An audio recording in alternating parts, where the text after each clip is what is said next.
प्रिय विद्यार्थियों, आज मैं आपके सामने एक बहुत ही रोचक विषय पर व्याख्यान देने जा रहा हूँ। आज के इस ऑनलाइन व्याख्यान का जो विषय है वह है वितरण मानचित्र। वितरण मानचित्र का परिचय,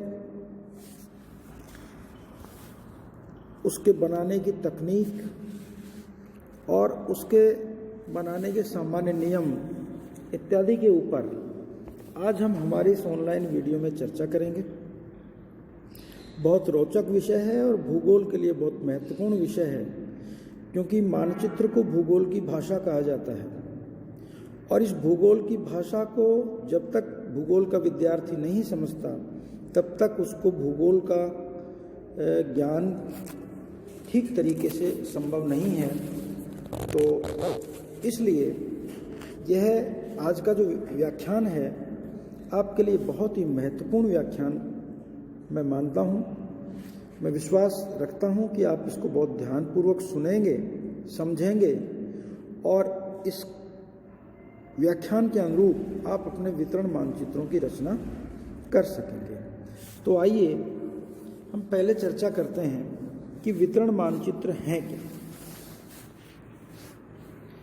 सही बात तो यह है कि सभी प्रकार के जो मानचित्र होते हैं उनमें कुछ ना कुछ वितरण ही दर्शाया जाता है।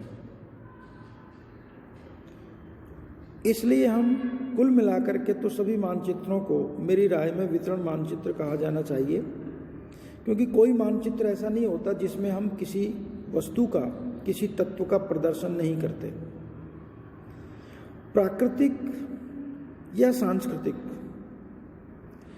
वातावरण के अनेक तत्व हैं और इन प्राकृतिक अथवा सांस्कृतिक वातावरण के तत्वों का किसी एक निश्चित क्षेत्र में यदि हम वितरण दर्शाते हैं तो उस वितरण को जिस मानचित्र में हम दर्शाते हैं वही मानचित्र हमारा वितरण मानचित्र कहलाता है। आप समझ गए होंगे, अगर एक निश्चित क्षेत्र के मानचित्र में, उदाहरण के तौर पर मान लीजिए राजस्थान का मानचित्र है। राजस्थान के मानचित्र में मान लीजिए हम प्राकृतिक वातावरण के तत्वों को दर्शाते हैं। प्राकृतिक वातावरण के तत्वों में जैसे मान लीजिए वर्षा की मात्रा दर्शाएं, तापमान को दर्शाएं, आर्द्रता को दर्शाएं, जो पवने हैं उनको दर्शाएं। तो ये क्या है? प्राकृतिक तत्व है। ये प्राकृतिक मानचित्र हो गया, प्राकृतिक वितरण मानचित्र हो गया। ठीक इसी प्रकार से हम सांस्कृतिक वातावरण के जो तत्व हैं उनको भी दर्शा सकते हैं। कहाँ आवासीय क्षेत्र है, कहाँ कृषि क्षेत्र है, कहाँ सड़कें हैं, कहाँ रेल मार्ग हैं, कहाँ कोई विशिष्ट संस्थान स्थित हैं। इन तमाम तत्वों को दर्शाने के लिए जो मानचित्र बनाए जाते हैं वे भी वितरण मानचित्र ही हैं। तो वस्तुतः समस्त मानचित्र जिनमें किन्हीं प्राकृतिक अथवा सांस्कृतिक तत्वों का एक या एक से अधिक तत्वों का प्रदर्शन होता है वे मानचित्र वितरण मानचित्र की श्रेणी में रखे जाते हैं। हमारे भूगोल का उद्देश्य है पृथ्वी तल पर भिन्न भिन्न तत्वों के वितरणों का विश्लेषण करना और वर्णन करना।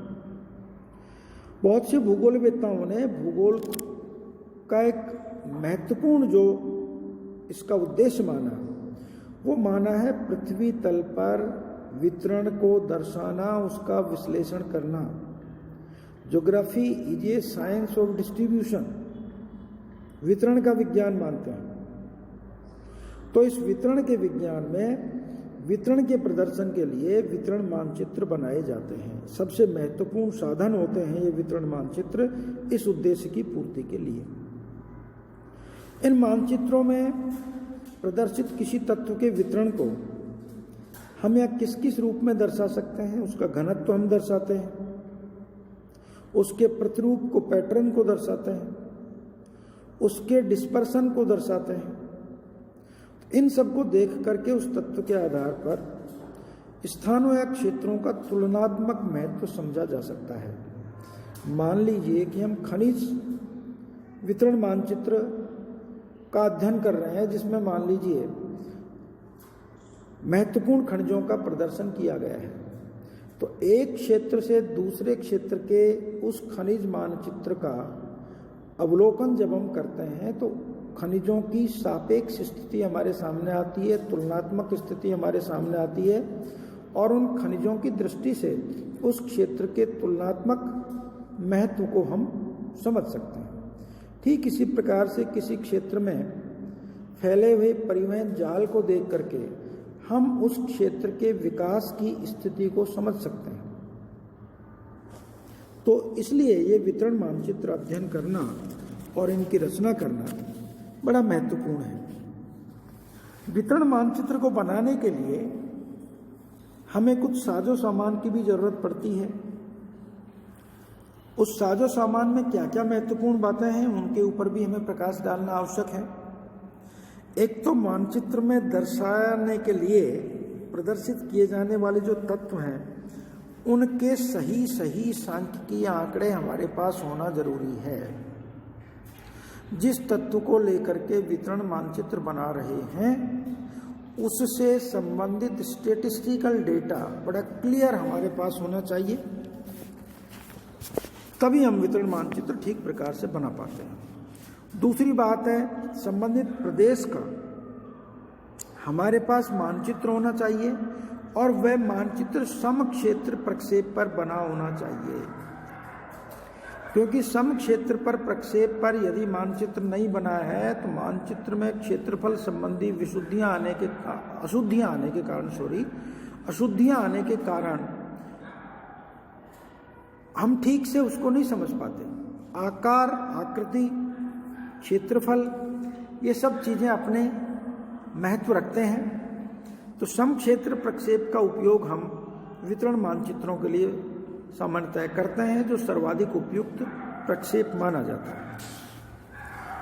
और उस समक्षेत्र प्रक्षेप पर बने हुए आवश्यकतानुसार हमारे पास प्रशासनिक या प्राकृतिक विभागों की सीमाएं भी अंकित उसमें हों।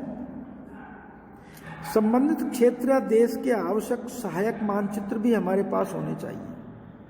वितरण मानचित्रों को बनाने के लिए कई बार हमें अनेक सहायक मानचित्रों की आवश्यकता पड़ती है।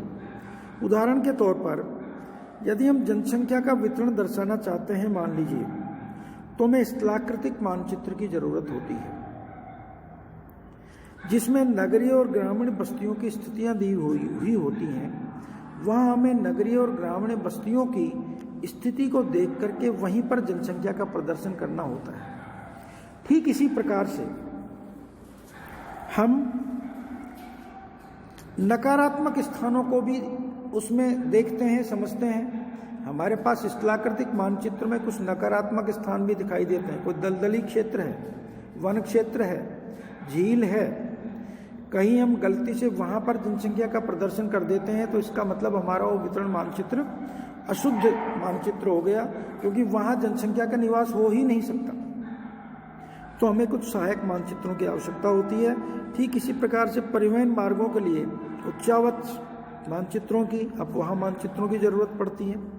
फसलों का वितरण दर्शाने वाले जो मानचित्र हैं, उनके लिए जलवायु मानचित्र, मृदा मानचित्रों की जरूरत होती है।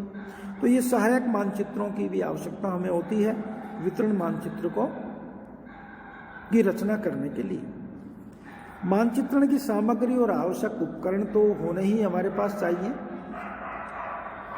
तो ये भी हमारे पास वितरण मानचित्रण की सामग्री और जो आवश्यक उपकरण हैं, वो मानचित्र बनाने के लिए बहुत जरूरी होते हैं। ये आपने पहले से अध्ययन किया हुआ है, आपके लिए टेक्स्ट हमने डाला था, उसमें आपने इसको देख लिया होगा, समझ लिया होगा। अब बात आती है वितरण मानचित्र को बनाने के सामान्य नियम क्या हैं। उन सामान्य नियमों पर अभी हम चर्चा करेंगे।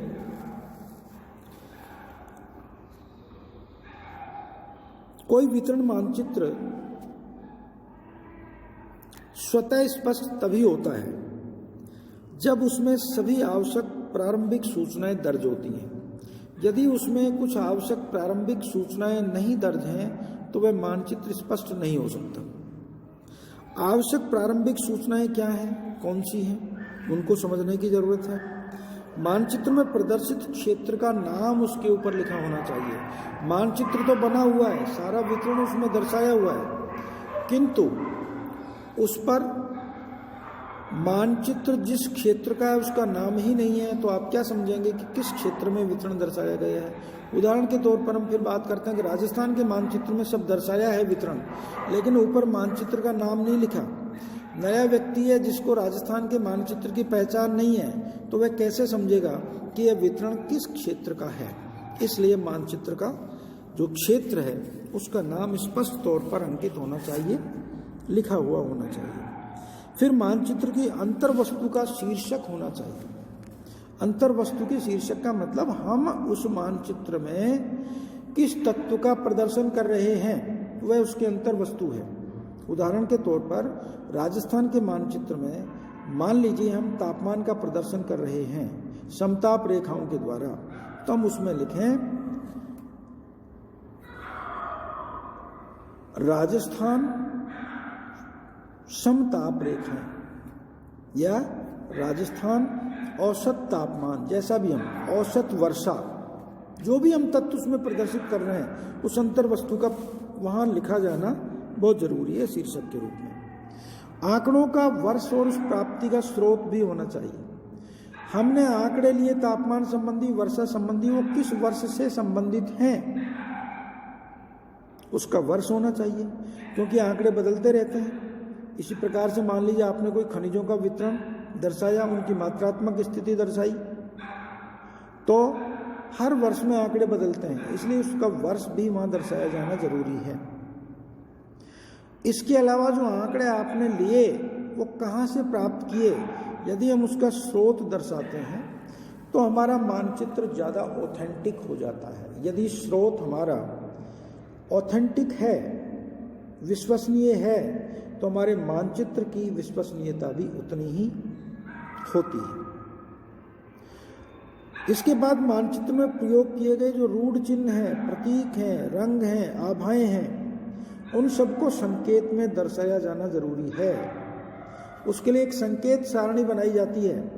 उस संकेत सारणी में किस रंग के क्या मायने हैं, किस आभा का क्या अर्थ है, किस रूढ़ चिन्ह का क्या मतलब है, ये तमाम बातें वहाँ पर दर्शाई जानी जरूरी हैं, वरना मानचित्र स्पष्ट नहीं हो पाता।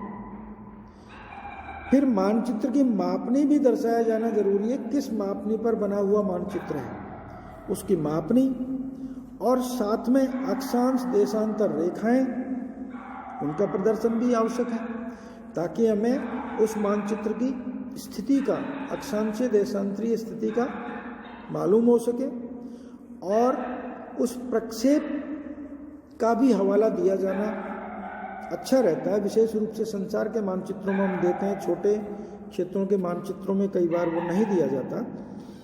बड़े मानचित्रों में, विश्व के मानचित्रों में विशेष रूप से दर्ज किया जाता है कि ये मानचित्र जो हमने लिया है ये किस प्रक्षेप पर बना हुआ है। ये जो सूचनाएं हैं विशेष रूप से अक्षांश देशांतर प्रक्षेप को छोड़ करके इससे पहले वाली जो सूचनाएं, इनको सभी प्रकार के वितरण मानचित्रों में देना बहुत जरूरी होता है। इसके बिना मानचित्र स्पष्ट हो ही नहीं सकता। मानचित्र अपूर्ण माना जाएगा और मानचित्र उतना प्रभावोत्पादक और उतना लाभदायक नहीं हो सकता एक अध्ययनकर्ता के लिए। लेकिन प्रक्षेप संबंधी जो सूचना है वो केवल बड़े बड़े क्षेत्रों के वितरण मानचित्रों में ही सामान्यतः होती है। विशेषकर विश्व के और महाद्वीपों के मानचित्र और इस तरह के मानचित्रों में ये सूचनाएं ज़्यादातर दी जाती हैं। बड़े देशों के मानचित्रों में भी देते हैं। छोटे स्थानों वाले मानचित्रों में प्रक्षेप का उल्लेख नहीं सामान्यतः किया जाता है। अब वितरण मानचित्र की उपयोगी होने के साथ साथ आकर्षक भी होना चाहिए। तो वो आकर्षक कैसे बने, इन बातों का भी हमें ध्यान रखने की जरूरत है। इन मानचित्रों को आकर्षक बनाने के लिए कई विधियां होती हैं, लेकिन कोई एक ऐसी विधि नहीं है जिसके द्वारा सभी प्रकार के वितरण मानचित्रों को बेहतर तरीके से प्रदर्शित किया जा सकता है। प्राय एक विधि के द्वारा केवल एक या दो प्रकार के वितरणों को ही दिखलाया जाना संभव होता है। इसलिए दिए हुए आंकड़ों को मानचित्र में प्रदर्शित करने के लिए सही विधि का चयन करना परम आवश्यक है। एप्रोप्रिएट मेथड आपके पास होना चाहिए, उससे ही आप आंकड़ों का प्रदर्शन करें। जैसे तापमान के प्रदर्शन के लिए समताप रेखाएं उपयुक्त मानी जाती हैं। वर्षा के लिए समवर्षा रेखाओं के द्वारा आप प्रदर्शित कर सकते हैं, या फिर अलग अलग शेडेड के द्वारा एरिया आप दर्शाते हैं। मानचित्र में रूढ़ चिन्ह, प्रतीक, छायाएं, आरेख, आलेख इत्यादि अंकित करते समय हमें पूरी शुद्धता बरतनी चाहिए। पूरी शुद्धता से इनका प्रदर्शन होना चाहिए, जिससे मानचित्र को देख करके एक ही दृष्टि में अंतर्वस्तु या आंकड़ों के सभी जो भेद हैं, सभी जो उनमें अंतर हैं, उनको हम आसानी से समझ सकें। मानचित्र में एक विशेषता यह भी होनी चाहिए कि वह यथासंभव स्वच्छ होना चाहिए, साफ सुथरा होना चाहिए मानचित्र। उनमें दृष्टा को अपनी ओर आकर्षित करने का एक गुण होना चाहिए। जो मानचित्र को देखने वाला है, दृष्टा है, वो देख करके ही अट्रैक्ट हो जाए, उसको पढ़ना उसकी मजबूरी हो जाए, वो इतना आकर्षक लगे कि उसको पढ़ना आवश्यक ही समझे वो। इसके लिए जो मानचित्र कला की तकनीकें हैं, उसके जो उपकरण हैं, कौन सा उपकरण कहाँ कब काम में लिया जा सकता है, कैसे काम में लिया जाता है, और मानचित्र कला की दूसरी जो तकनीकें हैं, उन सब का हमारे विद्यार्थियों को ज्ञान होना जरूरी है।